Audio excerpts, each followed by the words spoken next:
Hello, this is Vicki Leroux with Modern Jewelry Creators. Today's a little different video. We are going to do a quick tutorial. It's going to be hands only, so hi, there's a little wave. I am going to be kind of redoing or recreating what has been one of the most popular videos on my channel, and if I had known at the time it was going to do so well, for me, I would have done a better job with it. And that is, we are going to go over cord end crimps for leather cord and small tightly woven chains so that you can attach a clasp to the end easily. And I'm going to show you some quick samples, some different sizes, and do some quick demonstrations. And so hopefully by also doing it this way, kind of hands only, so you'll be able to see a little bit better than the first video that I made. So what do I mean by that if you didn't see that video? So it means if I'm using things like cord or very small tightly woven chains like the examples I have here, how am I going to attach a clasp to them then, right? So if I can pick it up. So here's like a little, ball chain or a beading chain, right? How am I going to put a clasp on that for a, bracelet or necklace? Let me move the findings. And I'm going to do that with some different little crimps. And so something like here's a little shorter necklace, right? So if I was going to use leather cord, I could tie it in the back, but what if I want something shorter that doesn't go over my head and also that looks more professional, right? Just looks better finished.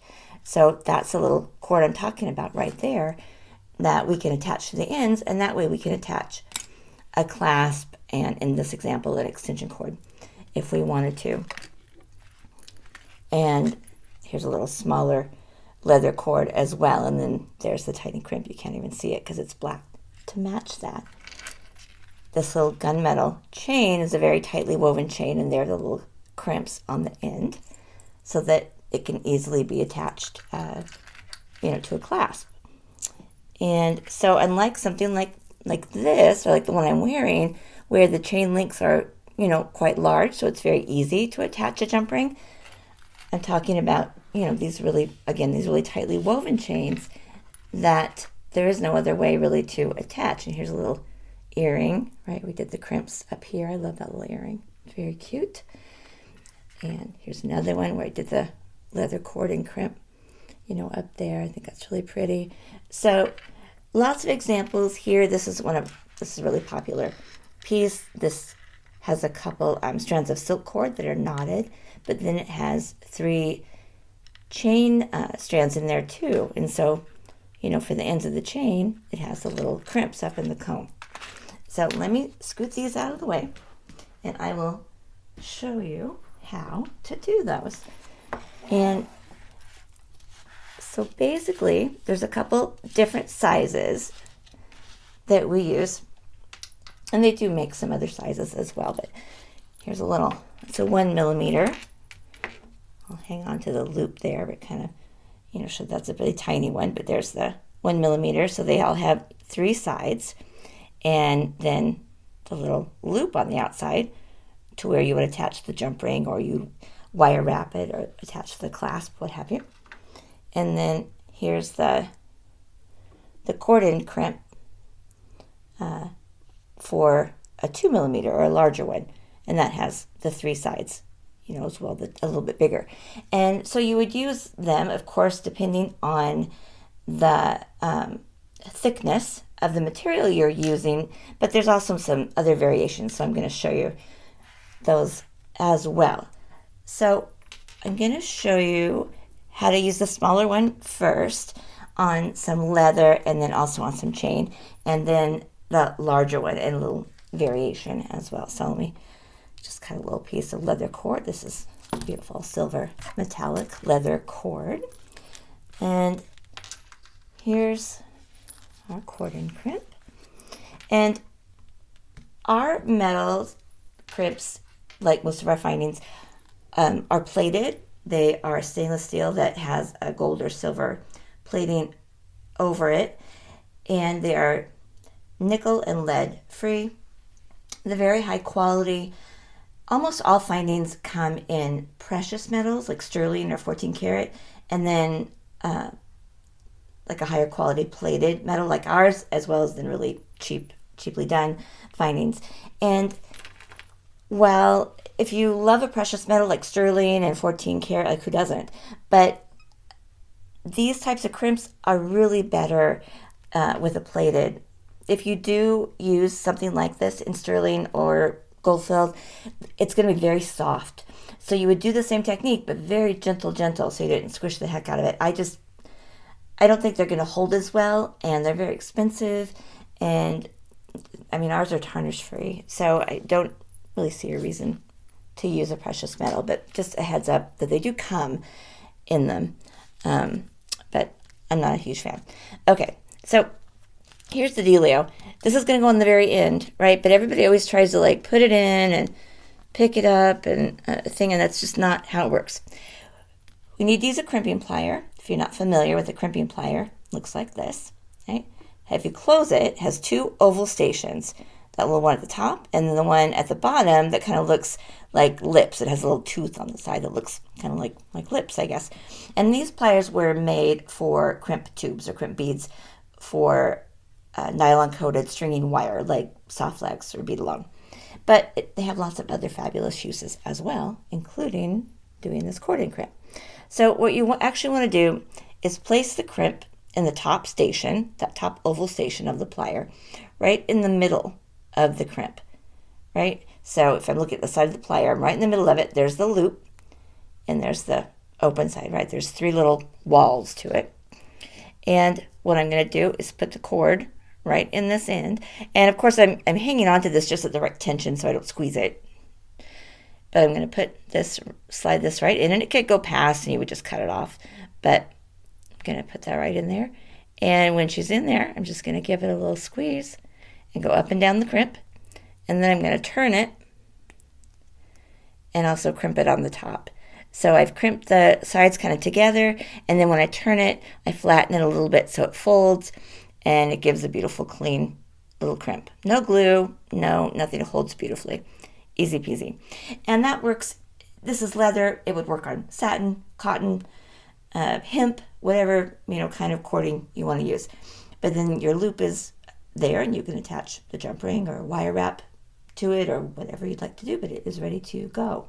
Now, if I'm going to do a similar thing with our chain, so let's say I'm going to use something like this little floating mirror chain that I just love, right? The weave in between the little mirrors is too dense to get anything through.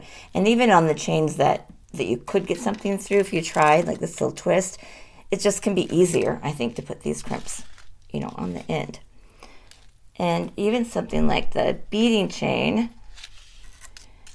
they do make the little, like, beading clasps. I'm sure you've seen before for bead chain. It's hard to see with my hands on it, right? But this is not going to put a loop on the end. That's just going to attach the two ends together.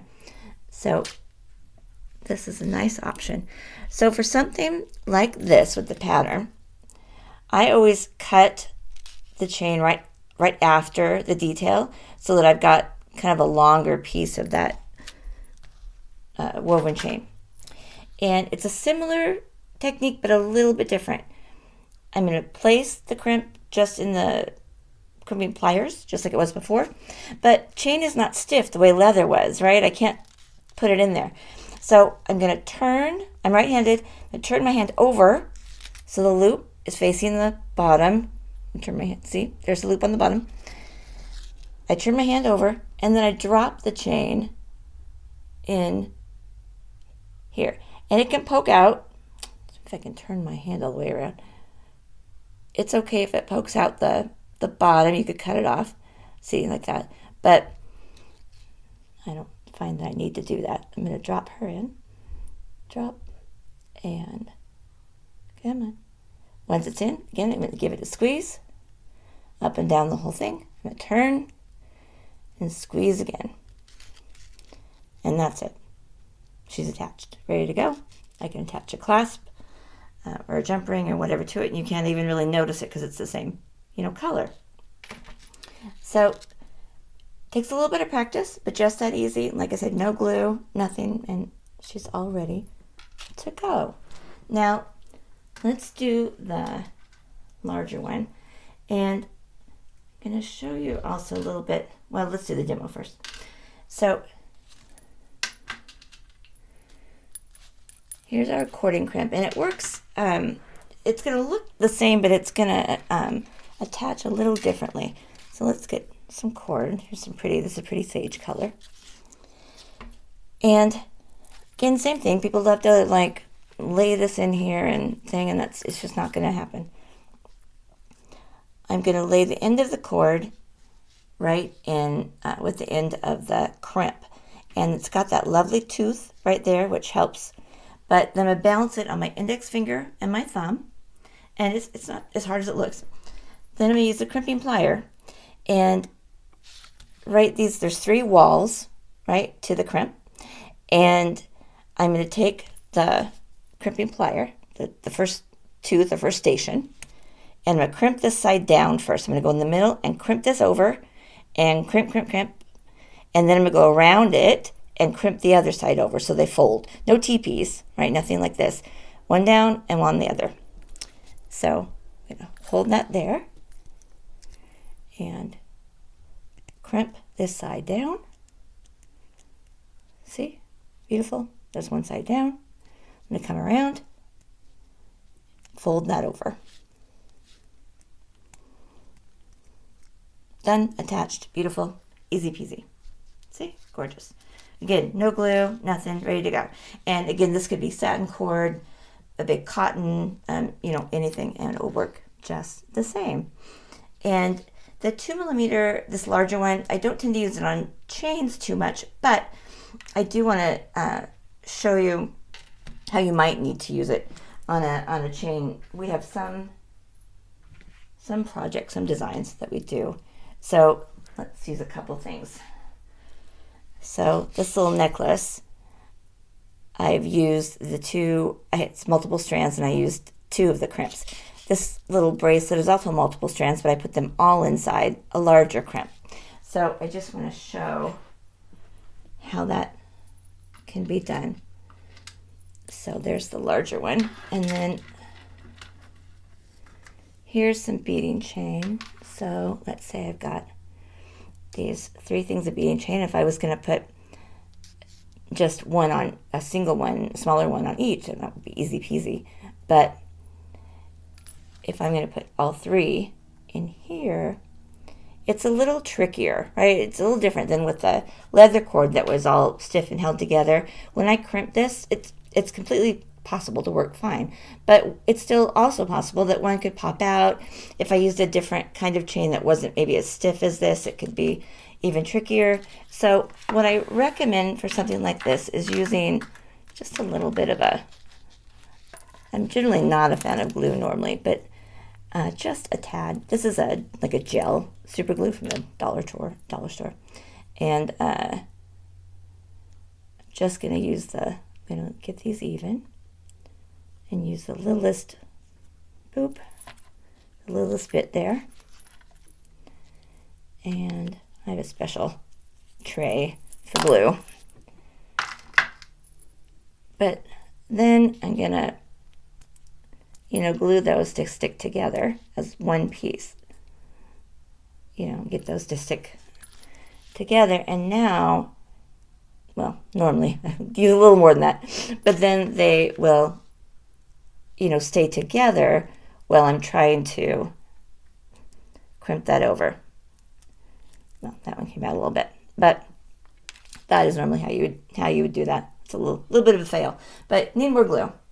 I don't do any editing, but that is how that would work. Now, the one thing I wanted to show you though about them, we have these crimps on our website. They're a bag of 10 for $1.95. The smaller ones are like $1.50. So they're fairly inexpensive. You probably can also find them online, different places. I just want to point out a couple things. So on the large ones that I showed you, the 2mm, see the little lines on here, the little corrugation, right? What's great about those is while we're doing the crimp and the folding, you can't really see, you know, your plier can make little like indentations, but you don't really notice it. So little lines kind of hide any of those marks, which is great. But the other thing it does, it just seems to give it a better strength and a better hold as well. I had to order some like cheapy ones when I was out, and this is what I was sent. That these are kind of smooth on the outside, some dots or something on it, but the wall is a lot thinner, and also this tooth on the bottom is a lot smaller. I don't know if you can see that. So there's some, don't use cheap crap like this.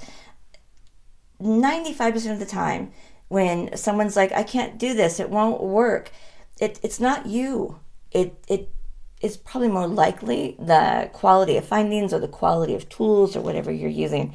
So these are, you know, these nice quality ones that I use are very inexpensive, 10 cents a piece, 20 cents each.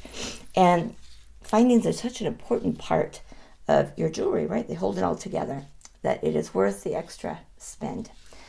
Okay, my friends, that is your lesson in my crimp demo do-over for today. Thank you so much for joining me for this demo. I can do some links below for our findings and things, so you can check them out if you have time.